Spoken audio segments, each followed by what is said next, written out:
You're listening to the Meet the Farmers podcast with me, your host, Ben Eagle. Please remember to subscribe to the show wherever you are listening.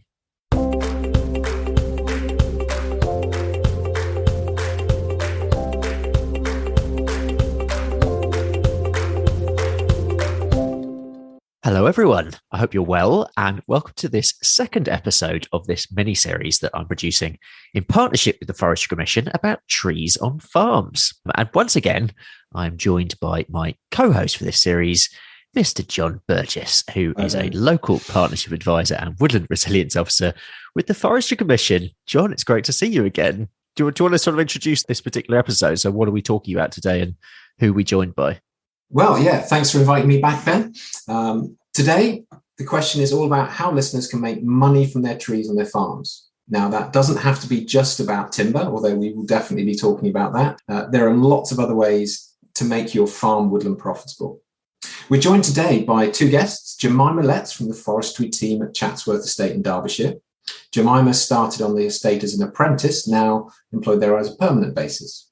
We're also joined by Forester Sam Watmore from Grascot Farm in Devon. And Sam founded Forest Fuels Limited. Welcome to you both. Yeah, welcome both. It's really good to have you here. We're both really looking forward to this conversation. Jemima, can we start with you? Tell us a little bit about your journey into forestry and your current role at Chatsworth as well. So I suppose my journey into forestry was a bit of a mistake. I went to a very academic secondary school. So the route was you did your exams and you went to uni. I didn't really want to go to uni and be stuck inside all the time. So I started looking around for countryside management courses. Purely by accident, stumbled across, I saw Bangor offered a forestry course. Okay. And I was like, oh, that's a good 200 miles away from home, 4-year long, and I can learn about trees. And I sort of just committed, not really knowing what forestry was, but rocked up, did the 4 years and absolutely loved it.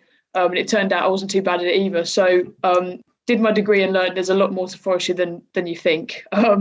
And I then came to Chatsworth. I applied for a placement here, sort of graduate placement when I finished my degree. So I was only supposed to be here for a year, even with COVID, had a great time. I was very lucky that my skill set, although forestry can be a really practical industry, I'm not as practical as you could be. I'm far better at the admin side, the planning side, the tech side, like the mapping side. And I've just sort of looked at that my skill set sort of really fitted into what the department needed at Chatsworth because it's been expanding over the past few years. So I sort of got asked to stay on.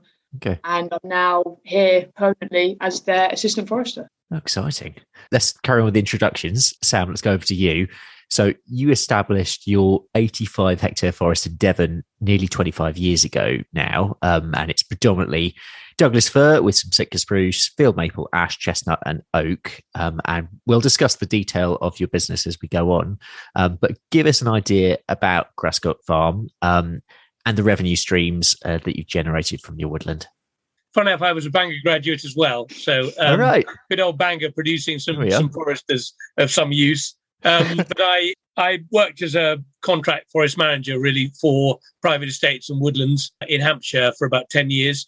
But I found that the problem you really have there is you don't have the continuity of management. If you have long-term ownership of woodland, then you can see the effects of what you do come through, even if you choose to work at a slower pace or on longer-term plans like continuous cover forestry.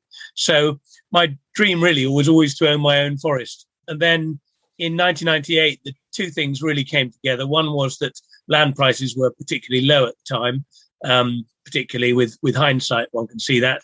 But also there were very attractive grant rates then. And so the sort of perfect storm of those two meant that I hunted around and found a farm in Devon in 1998 and bought the farm and immediately put the entire farm into what was then the Southwest Forest Scheme, which is a Forestry Commission scheme to plant trees on land. And I planted the entire farm with 150,000 trees over the following 2 years. It's been a big journey since then, really. Initially, there really wasn't a business because it was just a load of trees on some farmland. But really, over the last 25 years, I've built a very kind of thriving mixed enterprise based upon the forest, but also based upon the tangible and intangible products it can produce. And in fact, today is quite a good example because I've got a man out cutting teepee poles, and he supplies a company who put up teepees at Glastonbury. We've also got a firewood business, so we've got a lot of firewood going out this time of year, and that's all kiln dried using a biomass boiler. And then on top of that, we've also got 3 out of 4 of our holiday cottages are full at the moment. Okay. And we really encourage the guests to enjoy the farm and enjoy the forest, and to walk in the forest and enjoy what we have to offer right here on site. So there's quite a bit of sort of sales going on right there on a daily basis. That's really fantastic to hear, Sam. But the original vision to plant that many trees, does you think it's actually you've achieved that original vision, or did it change over time? I think that's a very interesting question. The vision definitely has changed over time, because I think when you take a piece of land and you just plant trees on it, all you're really doing is changing it from one land use to another. And the journey then that begins is, what do I do with that forest? How do I manage it? How do I take it from just trees on farmland to an actual working, thriving forest which produces clean water? It might produce clean water, it might produce tourism, it might produce timber, it might produce firewood, it might produce fungi and food. When you initially plant farmland, you're just creating a sort of template. And then the exciting thing is, what are all the kind of amazing things you can weave into that over time as the forest develops, and as it becomes much more of a sort of active, proper forest rather than just trees on farmland. Was that sort of multi-purpose forestry part of that vision? I mean, do you allow access onto the land? Are you near a community of people? No, we're quite remote here in North Devon, and so we already had some public access. There was a bridleway across the farm, but I suppose, having studied forestry at Bangor, one of the key questions, which I think has become even more sort of poignant over time, is how do you derive a payment for the non-tangible products you produce? It's very easy if you produce timber, you can measure it and you can sell it to a person who buys timber. But what if you produce clean water or biodiversity or carbon sequestration or landscape, all these sort of non-tangible benefits? And although I did forestry 35 years ago at Bangor, even then, a lot of the key economic discussions in the degree were about exactly that, which is how do you get those non-timber revenues? Just coming in here on Bangor, I suppose. I just find it fascinating how you were at the same place but at different times. Do you mind, what was your experience in terms of that? I suppose that multi-purpose aspect and any focus on that. I think it was a very hot topic when I was at uni. But it still is. It's sort of the topic on everyone's lips. I think there's a big push on trying to show that forestry does a lot more than just produce timber. Obviously, that's the main part of it, and it's still a main part of my job is timber production. But it's not just timber production. We do so much more behind the scenes that people don't really see. But we also, as a profession, we're not very good at talking about it either. Okay. So all of these talks about, non-tangible assets and how you can get payment for them, it's sort of coming to a head where loads of foresters are actually like, actually, we've been doing this for ages anyway. It's like an incentive for other people to look into it and to consider it and to almost be like, well, actually, those trees are probably worth more standing than they are cutting them down for chip. But this is nothing new. I remember being told when I was at college, an old quote, the wood that pays is the wood that stays. So over hundreds of years, we've been deforesting the UK, but there was a turning point, start of the Forest Commission. But the woodlands that survived at that point were generally woods that were managed and worked. So the New Forest, oak coppice down here in the southwest, that wood had to have a purpose, otherwise it was cleared and alternative land uses. So absolutely, we just talk about it in different ways now and a lot more savvy with our terminology. But I think that's really fascinating. That quote is by a man called Jack Westerby. Did you know that? He was a real, what you'd call, strangely, a forestry philosopher. He wrote a lot of really interesting books. He wrote one called The Purpose of Forests, funny enough, which is exactly about that, which is, what are they for? What value do they hold to society? And even though Jack Westerby's quite long dead now, and he wrote that book 50 years ago, it's incredibly poignant still today. Tell us a bit more about your wood fuel business. Back in 2000, the biomass renewable energy market was only really just emerging, I think. And you were very much ahead of the curve installing your own biomass boiler in 2003, is that right? Yeah, that almost encapsulates what I talk about the journey. I had planted 150,000 trees in 1998, 99. And then I'd begun to develop holiday cottages on the farm because I could see that there was scope for developing old buildings. I went to an event what I always smile about then was quite sort of hippie-ish, really. It was about renewable energy. And renewable energy in 2000, most of the people at the meeting were wearing sandals and had ponytails, which is quite funny to see the renewable energy journey and how incredibly mainstream it is now. Yeah. But back then I went to it and there was a man who was starting to import biomass boilers from Germany called Robin Cotton. And he started a company called Wood Energy Limited. And I'd never even heard of biomass boilers. And I swear to this day, the word biomass really wasn't in the English dictionary before that date. Okay. And I went up to him afterwards. And I said, "Oh, that's very interesting. You know, what a brilliant idea." So basically, you've got a boiler which runs on the kind of wood that is almost of no value in forestry at the moment. So it's the kind of wood that was being sold to make chipboard. He was suddenly saying, "Well, actually, this is brilliant. This is an oil substitute. You can take that wood and you can run a boiler on it exactly the same way as you might have a boiler that runs on oil." I suddenly saw how it could fit on my own farm, and I could use a biomass boiler myself to heat my own buildings and my holiday cottages. And then that journey really mushroomed. I mean, really did explode out of control. In 2006, I started a company called Forest Fuels, and Forest Fuels grew to be probably the largest biomass supplier in the UK. We had sales of about 10 million a year. And I know the company now, which I'm no longer a part of, actually, because I sold it a number of years ago, but it's grown to be certainly one of the biggest players in the UK biomass market, supplying chip and pellet to boilers across the UK. What about grant support, Sam, when you were starting up? How did you make the numbers stack up, I suppose, in those early years? And also going through, I suppose, have you had any more grant support going forward? Yes. I mean, I can't lie. I have always been quite a taker of grants where they're available. I suppose, no, not a bad thing. You're talking to an audience of farmers here. No, exactly. and you should view grants as, they're often there to kickstart industries. So the grant I took to plant the farm with trees was there to encourage farmers to take land out of production effectively. And then there were also grants to start the biomass business and to put the boiler in as well. So, yes, there have been very good grants. And unpopular though it may sound, I actually think the government at the time did a very, very groundbreaking grant. The renewable heat incentive for biomass boilers was a very cleverly designed and very groundbreaking grant. When I travelled quite extensively across Europe looking at biomass there were quite a number of European countries who were quite jealous of the scheme we had and quite admired it and said it was quite a progressive scheme. Yeah, talking about supply chains now is a fact I heard the other day, which it kind of stopped me in my tracks, but is how much timber we still import as a country.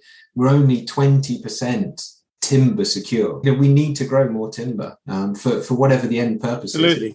Absolutely. And what I find shocking is, I'm producing kiln-dried firewood in North Devon. We're kilning it using biomass, so we're doing it in a very green way, and we're getting it down to 15% moisture content. And yet I see crates being delivered that I know have come from Latvia and Lithuania and previously from Ukraine. It's shocking. We're importing, I think several million tons of firewood at the moment each year into the UK. And yet we have, over a million acres of unmanaged woodland, according to the Small Woodland Association. So it's a very sad thing that we don't have a sort of coordinated plan to try to shorten those supply chains and also to produce, homegrown timber for homegrown markets, when we are actually much more capable of doing it than some people realise, I think. Let's talk about scale. How important is scale when it comes to making forestry, and I suppose farm forestry in particular, because what we're talking about today, economically viable? And John, I'm actually going to turn to you on that. Can you just give us your view on that?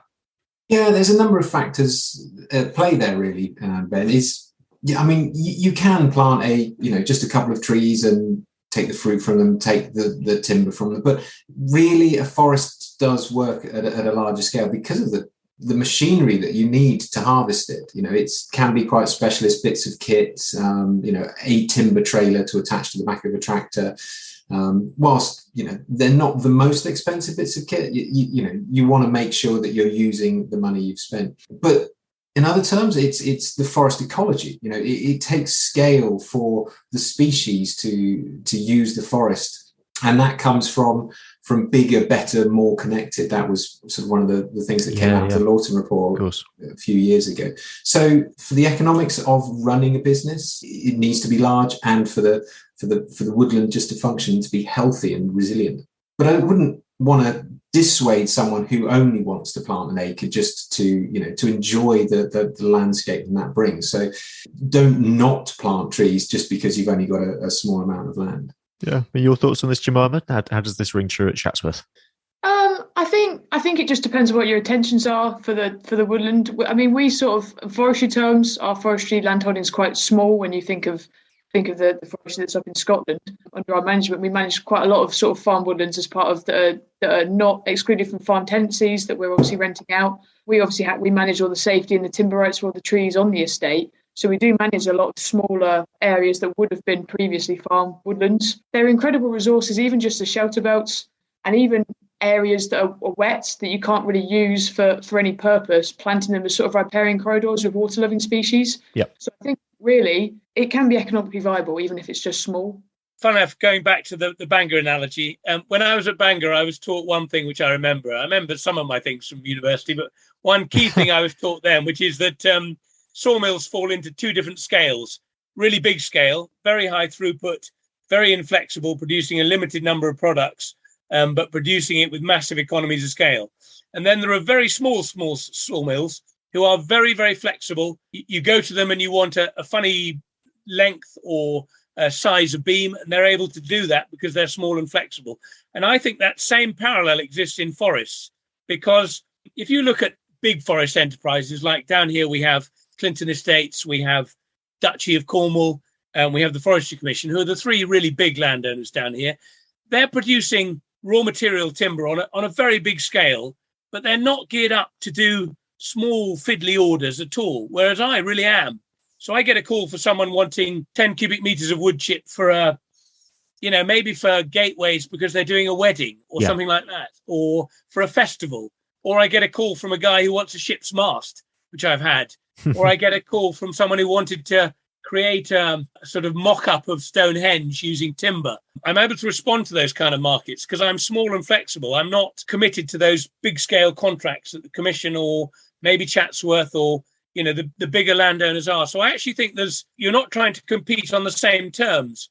And I would say another similarity there would be with a farmer, whether you choose to produce 50,000 litres of milk a day and sell it to one of the big dairy companies, or whether you decide to produce your own yogurt and you sell through a small milk outlet, or you sell through your farm shop. Or it's about scale and about approaching different markets and about being flexible enough to respond to small markets. So Jemima, tell us what's Chatsworth? Is it one of the big estates, or are you dealing in teepee poles and ship's masts as well? We do a bit of both. We have a felling program we complete every year. We fell between 7,000 and 8,000 tons of timber a year. We do almost everything in house. We've got our own harvesting team in house and everything. So that means quite a lot of our timber we try and sell on to the like Sam was saying, the larger sawmills. But I think because we've got so much control over both our workforce and our landholding, we're also able to do the small, strange things. We've actually provided quite a few trees for film sets. So they're also looking for certain heights, and they're not wanting loads. They're wanting like 20 spruce trees or whatever. And we've been able to provide that because we've got the workforce that we control and the woods that we own. So we're quite a nice sort of happy medium where we're not a huge player in terms of producing timber. We can still sell stuff to larger sawmills, but we also get to sort of, not mess around, but we get to have fun with every time we get a ring. We do quite like to have a bit of fun and try and see if we can, help them out really.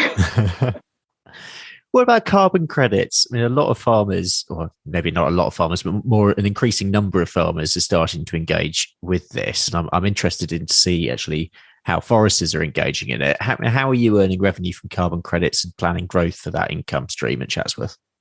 So we've sort of, at the moment, we've got a few of our creation sites sort of logged under the carbon code. So we're waiting to sort of start selling the units and get them all accredited. We're sort of waiting and making a large group of projects. I think from submitting it until validation, you've got a 5-year period. So we're sort of, all the new planting that we do in this 5-year period, we're putting all in as a big group because we own the same land. And then we'll be looking to start sort of selling the credits. Chatsworth's part of the Devonshire Group, so the Devonshire family sort of holdings. There's talk as to whether we'll either be selling these credits. I mean, it's a bit like the stock market, but for carbon. So we'll either be looking to sell these credits on the open market to external companies, but we're also having sort of discussions with our own in-house businesses. So we've obviously got the Devonshire Hotels Group, we've got the main Chatsworth House. We're in talks with them as well as to whether we can actually utilise the credits internally to offset our own carbon, which I think would be a really nice, good news story, actually. What's really good is that you can obviously get grant support for creating new woodlands, and you can get maintenance payments to help you establish the woodland over the first 10 years. And then after that, there's sort of almost a gap. If you're looking to harvest the timber, there's quite a large gap between maintenance payments finishing and you then being able to fell the timber. And the carbon code, these carbon credits they bridge that gap quite nicely. You've almost got a revenue stream throughout the whole life of the woodland, which I think for smaller projects is a lot more important than it is for larger projects and for people that have got a smaller landholding and are doing it on a smaller scale. So yeah, thanks, Joe. It's really interesting to hear about your woodland creation. Just tell us a little bit more about that, sort of what species, what scale. So on the Chatsworth estate, we've done, I think it's about 96 hectares over the last 12 years. We've done of new sort of actual woodland creation sites. And it's been it's a real mix of things. We've done some that have adjoined onto existing woodlands. So there's one area that's actually quite prominent south of Chatsworth House, which adjoins onto the woodland on the escarpment. We've also done some more planting with a commercial sort of view in mind. So we've got parts of land sort of just the other side of the M1.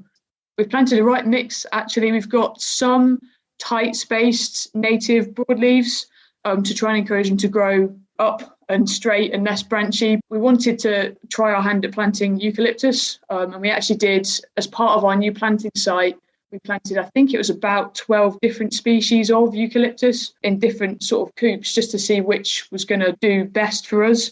And then we've done another quite large area on the main estate in the Peak District National Park, which was an area of farmland that was actually handed back by the tenancy. They couldn't make the farmland make profit. We've planted quite a lot of Douglas fir on the site, but we've also done some high density oak because although people assume that we'll have loads of really nice oak trees, they're definitely things that have been they've been taken by previous generations of foresters and not really replenished. So we're looking to try and grow some very nice sort of veneer oak in the future, obviously. Hopefully not being felled in my lifetime. But hopefully you'll live a long and prosperous life, and it might just be.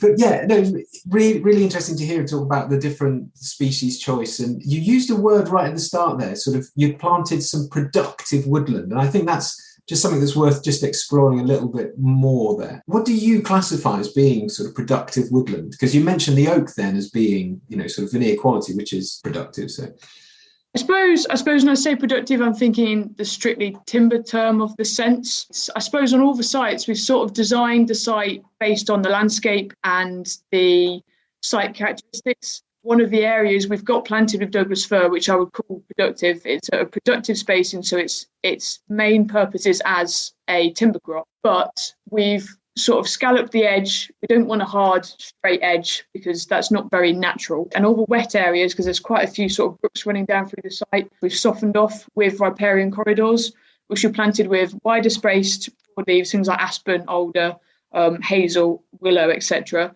And the aim of those is, although I suppose you could call them productive, but they're productive in a different way. The aim is for those trees to be left there. They're not to be touched, sort of long-term retention. And so they're there to sort of protect the watercourse and create habitat corridors. There's no point planting it with a productive conifer because it won't grow very well because it's wet. It's not good for the watercourse. It's good to buffer the watercourse when you're planting anyway. And it also it helps it blend in with the landscape a lot better.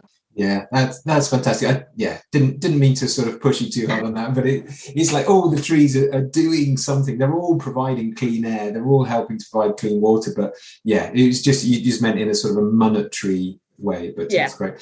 And what are the future plans for woodland expansion? Are you going to be doing more? And at what age will you start to harvest the crops that you've planted? We're lucky in a sense. We're very limited in terms of woodland expansion because of the sort of landscape reasons. So at Chatsworth, we've actually got a really nice balance of woodland and field and moorland in the landscape surrounding Chatsworth and on the main estate. We're not really looking to do any larger areas of woodland creation because they're not really necessary. And, we're all about right tree, right place. We want to plant loads of trees, but only if they're in the right place and for the right reasons. And in terms of sort of starting to harvest timber from new woodlands, again, it will sort of vary depending on the species and the crop and everything. So, I mean, really, we'll be looking to start thinning some of our conifers at probably about age 20.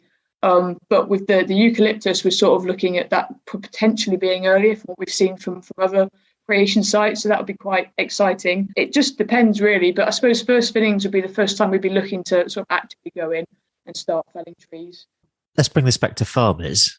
I'm interested in both of your views on this, but what advice would you give to a farmer who has some existing unmanaged woodland on their land? And I think we're probably talking to most farmers here in terms of how to approach making that woodland pay. What approach would you take if you were advising them? Sam, let's start with you. I'd start by saying a few things not to do. Rather sadly, in this country, we seem to think that the people who work on trees are tree surgeons. Tree surgeons are very good for sort of street trees or garden trees.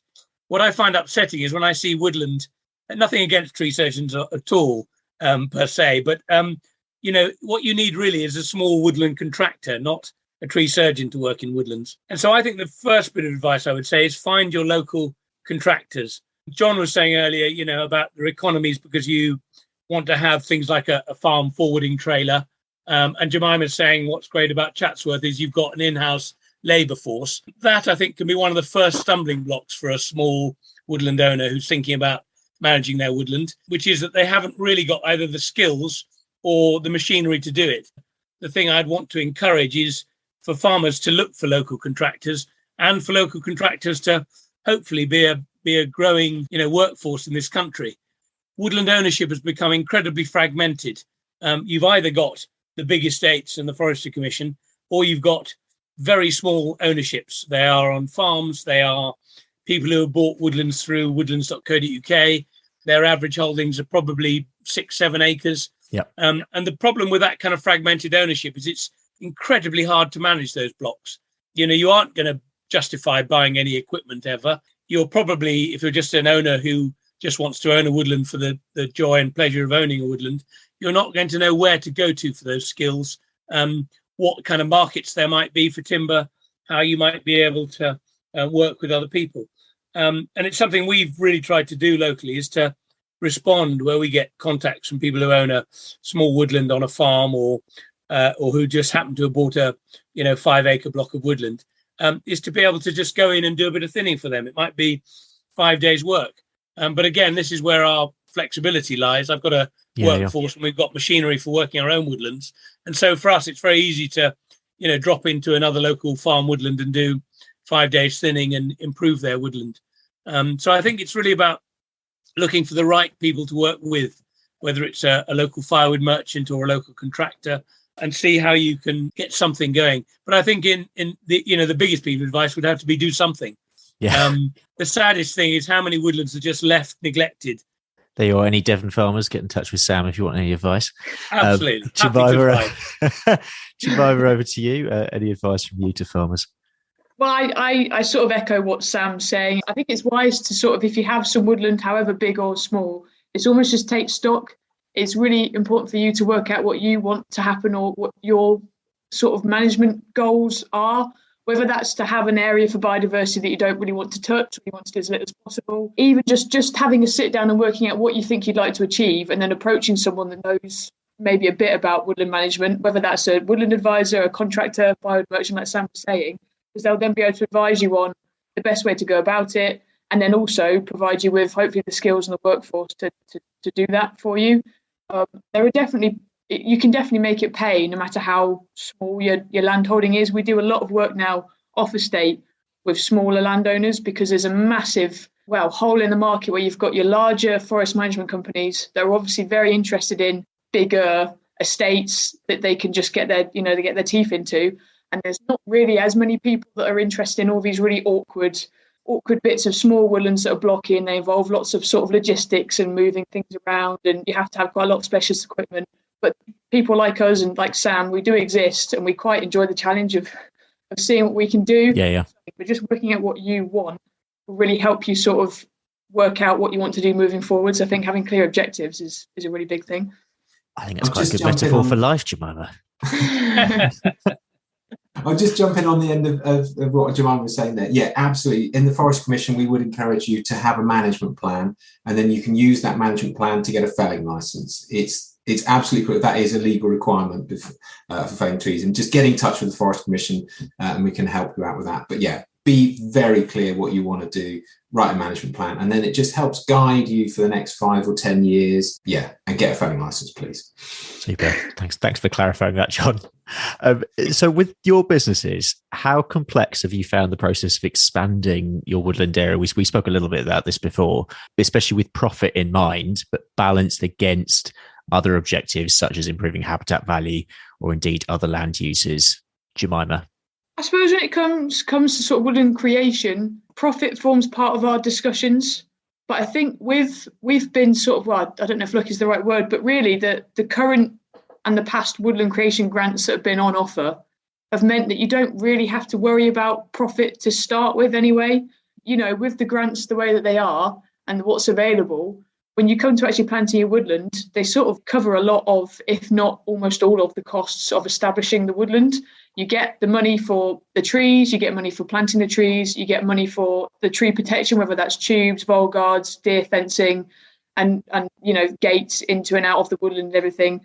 So sort of your actual initial costs of creating the woodland are minimal. It's only really your time as a landowner managing the project. And you can then get maintenance payments on top of this to sort of help cover that establishment phase.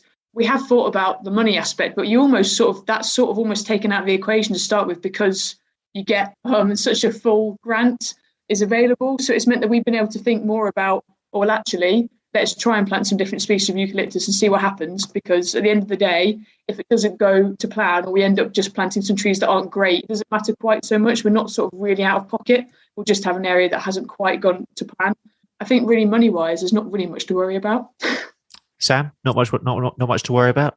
No, but I think, that, I know it's not popular to say the government's doing a good thing, but that's exactly what grants are. I read a long time ago that the purpose of government grants was to replace market failure. And that's exactly, in a way, what Jemima is saying. What's great about the grants is they allow you to make that shift from agriculture to forestry. And they've got to be. If they weren't big enough, then people are just going to put solar farms on their land or houses on their land or something else. So, actually government grants are doing exactly what it says on the tin. They're making that shift, and the payments are exactly as they should be. They're big enough at the moment to cause that shift in the marketplace. So, just a reminder that we are talking to farmers, and actually one of those really small, really micro scale. Actually, it's the value of timber is not terribly high because it's a primary product, but it's that adding value to the product that really could be quite an interest. So just a small charcoal business, there are very, very, very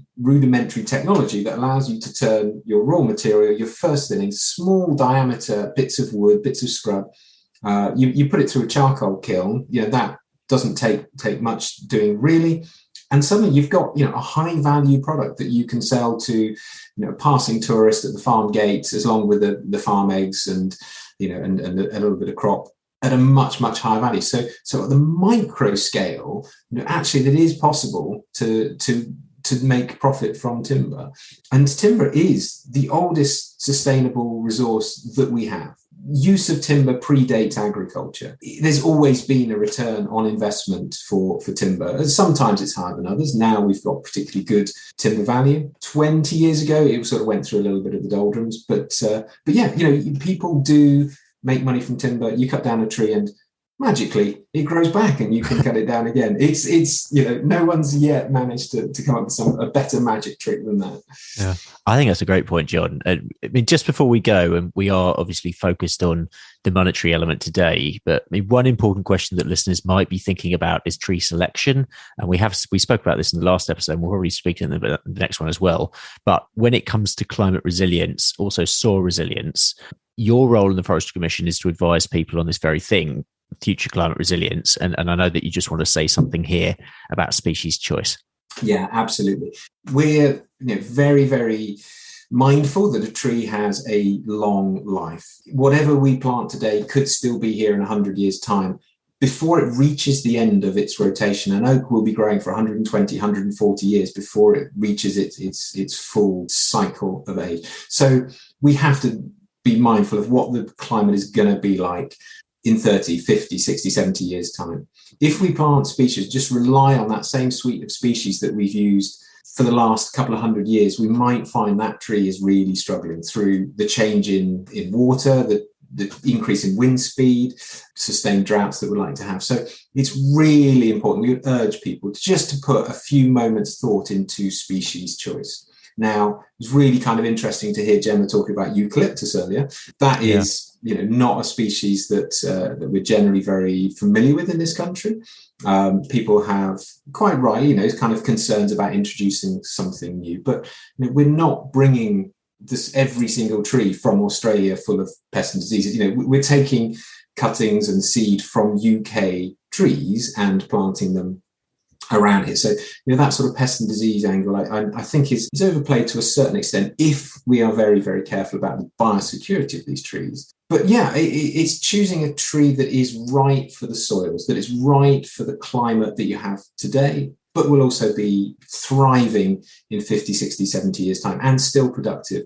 Because a healthy tree provides more habitat opportunities for wildlife. So even if you are having a tree that you intend to cut down in 70, 80 years' time, it's providing a home and a habitat for the next 80 years, which is great to think about. So Jemima, what's the most unusual species you've put on Chatsworth at the moment? Is it the eucalyptus, or have you got some other even more bonkers experiments that you're playing with? Oh, that's a tough question. We actually recently, a couple of years ago, I think some of the weirdest, so the Duke's son turned 50 a couple of years ago, and to sort of celebrate his 50th birthday, he wanted to plant, we'd recently felled an area, he wanted to plant it, and he sent a survey out to all the staff members of the group and said, I want you to tell me what your favourite tree is, and then we're going to try and plant one of everything. Within reason. There were some trees that we couldn't source, or we knew that sort of lemon trees aren't quite suited to the Derbyshire climate. That's sort of a one-off, but we did plant a lot of odd species. We planted things like ginkgo, ironwoods, redwoods, monkey puzzles. It was a very eclectic mix of trees. So it'll be interesting to see how they get on over the next few years. But on a larger scale, I suppose we tried to plant sort of intimate mixtures. If we're looking to plant sort of conifer species, we try to almost plant either intimate mixtures on our larger restock sites. I think the majority of our woodlands are managed under continuous cover systems. So we've done quite a lot of sort of group felling. So we're felling small 30 by 30 metre coops. And that's actually meant that in each different group, we put in a different species. And it's creating this really nice woodland that's actually got loads of different species in. And really, for things even like disease resistance, it's really, really handy to plant like that, because it means that if one species is affected, you've still got a viable forest. And, we've recently had, last year, we had a Phytophthora outbreak. So obviously we had to fell all our larch and sweet chestnut trees in the area behind the house. Stanwood behind Chatsworth House is actually an extremely mixed woodland and was sort of planted as an extension to the garden. So we're lucky that actually the number of different species in there is a lot. There's a lot of weird sort of specimen conifer species, lots of broadleaf. So it's meant that even though we've removed a lot of timber and a lot of trees, you haven't really noticed the effect because it's been softened by the fact there's lots of other trees. So it's sort of brought it home to us that all these other areas on the estate that have got blocks of larch, you sort of look at them on the map and think, oh, if we'd had it there, that's going to make a really big hole in the landscape. Great, yeah, because diversity gives resilience just naturally. That's brilliant. I think diversity is a great point to actually end it on, certainly going into our next and final episode. But yeah, there's such a lot in today. I want to thank you both for coming on. That is all we have time for. But huge thanks to our guests today, Sam Watmore and Jemima Lett. Yeah, thank you. Before we go, we should just remind people that discussed it in the chat there, but the various grants that are available for anyone who is thinking about establishing trees on their farm, including the England Woodland Creation Offer for listeners in England. Speak to the Forestry Commission or our colleagues in Natural Resource Wales or Forestry and Land Scotland. On the next and final episode of this mini-series, we'll be talking about agroforestry and the trees in regenerative agricultural systems. We'll be joined by David Brass from the Lakes Free Range Egg Company in Cumbria and Andy Gray, who is a farmer in Devon, who also runs a meat box selling venison from Forestry England. Yeah, really looking forward to that one. Please download that episode when it comes out. In the meantime, please share this episode amongst your farming network, and I hope it's encouraged you to think a little bit more about trees on your farm. I'm Ben Eagle. My co-host is John Burgess, and this has been a Meet the Farmers mini-series on trees on farms, produced in partnership with the Forestry Commission. John and I will see you on the next episode, and thank you very much for listening to this one.